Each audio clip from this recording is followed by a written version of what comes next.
some people say that you cannot be too friendly with the customer, and no, don't dampen their style.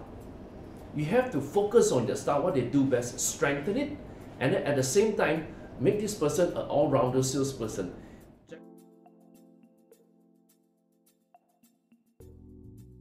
Right. So now, tell us, what is the second step? The first step is we've gone through it. What is the second step to move your whole company into a sales machine? Okay. Second step, we focus on the 20%. Remember, the 20% brings in the 80% of sales, which is the sales department. Now, in the sales department, there will be salespeople who sells different way to different people. Now, as a leader of a company, you have to know that what kind of style a particular salesperson have. Every style that they actually have is good. Do not dampen their style. Some of the salespeople, they are very friendly, and when you go and meet people, they just can talk and make people feel comfortable, and by the end of the day talk about the services and product. Now, as a leader, some people say that you cannot be too friendly with the customer, and no, don't dampen their style. You have to focus on their style, what they do best, strengthen it, and then at the same time, make this person an all-rounder salesperson. Jack of all style, but master of one particular style. You have to do both. Some salespeople, they are like pit bull. They go for it. They're a fighter. No matter what target you give them, they go for it. They will just bring back something, or they call the bulldog. They will bring back something. So, is it good? I think it's good. But some people say, hey, you cannot be too hard on the customer. You cannot be too forceful. Well, that's his way of bringing in sales.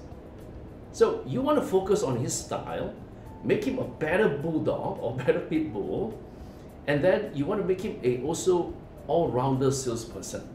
But his strength is on that go-getter style. So as a leader of a company, your job is to identify the different style and mold it, train them, empower them, so that they become the best of what they do best. At the same time, they are also all-rounder. So this is one of the ways to actually strengthen the sales department. That's point number 2. So point number 2, it is to recognize what each person's strength is and basically grow that strength. Not to dampen it, but grow that strength. Yes. We always have insurance managers, or I was lucky. I have one of the best insurance manager in my business. He grew my style.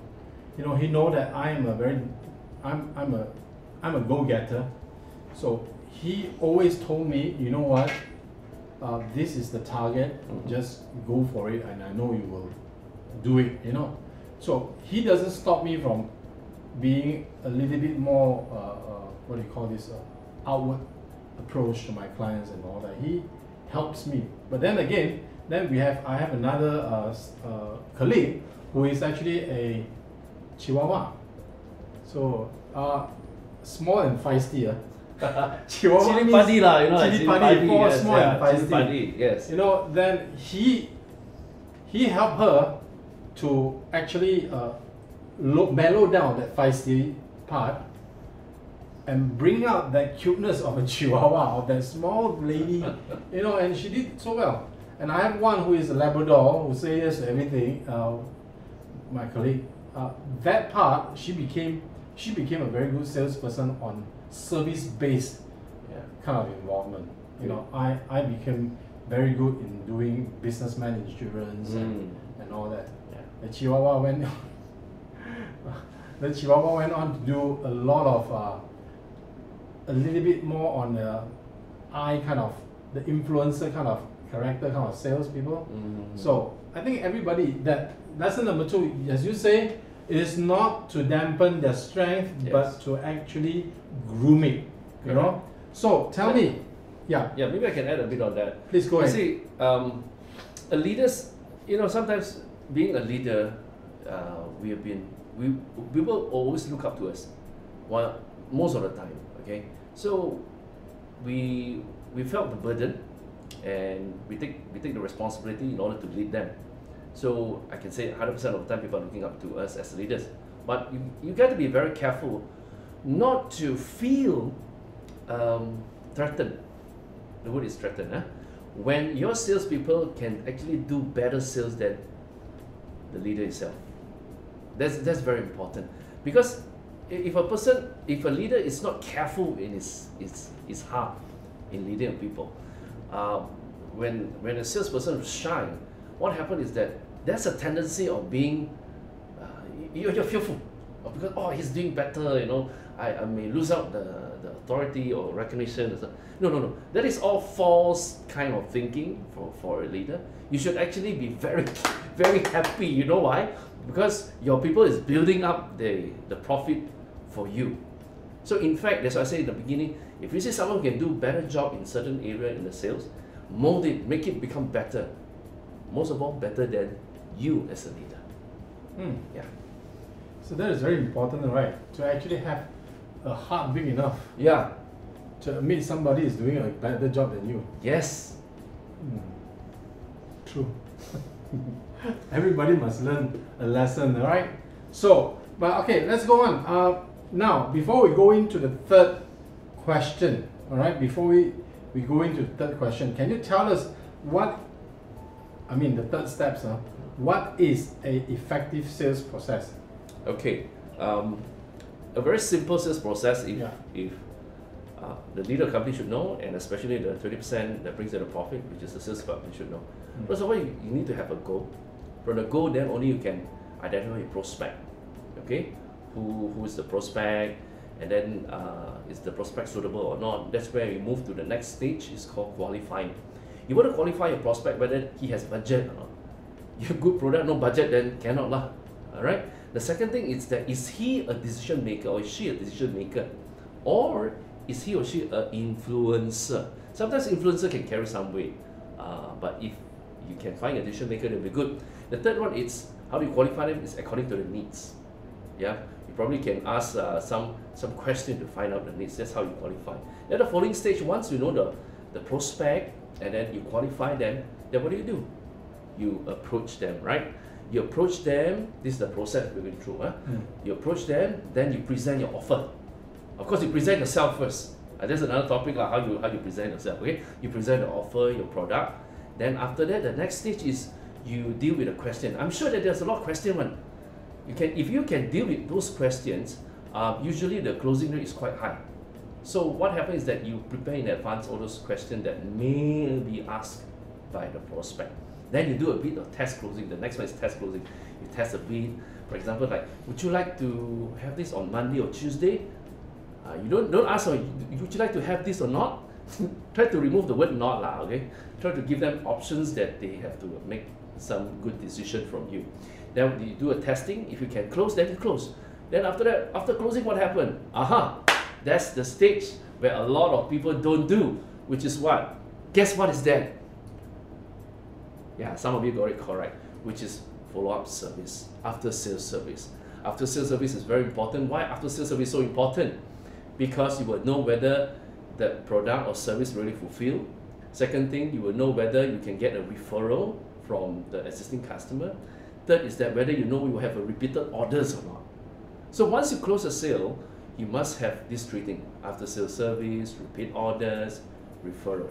And then you go back to the same cycle. So this entire cycle has to be presented to all the people in the company. At least they know, this is how the company getting growth through sales, but not the practical selling, not the details, because the details will be done by the sales department. So if the accounts or the operation or the admin understand the sales process, or I personally call it the sales journey, then the entire company is alert. They always have an antenna to look out for prospect. And when they get a prospect, maybe they can do a better job is that they try to qualify. The moment they qualify, they will call the sales department. Hey, Mike, hey, Cindy, I think someone has a need.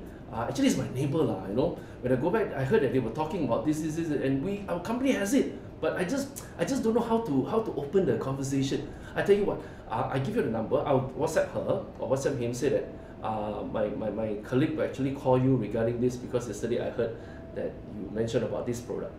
So they become a point of reference that the sales department can follow up. Now you see what happened here. The entire company inside become a point of what? Contact for the sales department. It means if you have a helicopter point of view, the company It's a sales company. Everybody is selling. So that's a simple sales process. Again, the other department, other than sales department, do not need to do the practical selling. However, they need to understand the flow, the entire journey of sales process, so they can be a better lead generator for the company. So I guess if, as a leader, if you see the importance of this sales journey, maybe if you have time, I say maybe, you can go ask your secretary or you yourself can type it up on a piece of paper, you know, the sales process. Then during a weekly meeting, don't need to be long, half an hour, get all these people together and then just have a chit chat, talking about, hey, everybody, you know, will get into a mood of selling. I'll give you a tip. Okay, the process is one side, the sales journey is one side. Now I'll give you a tip as a leader. So as a leader for the company, when you meet your people, when you have a meeting, it's compulsory that you give very good energy the moment you start the meeting. Do not start the meeting like, okay, everybody now, you have to go and sell, you know. I think you better sell. Oh my goodness, you're creating unnecessary stress. Okay, so as a leader, you have to go in and create excitement. For example, like, hey, I tell you what, we've got a very good plan that benefits everybody. The company is going to give a lot of good rewards, I think, if this project is successful. So everybody said, oh, yo, what is that? What is that? So it's your job to create the excitement. Yeah. But I know you're a good narrator, but I didn't know you're so good. But that was amazing, right? The sales cycle. Now you understand how we go through, you know, the insurance people actually go through.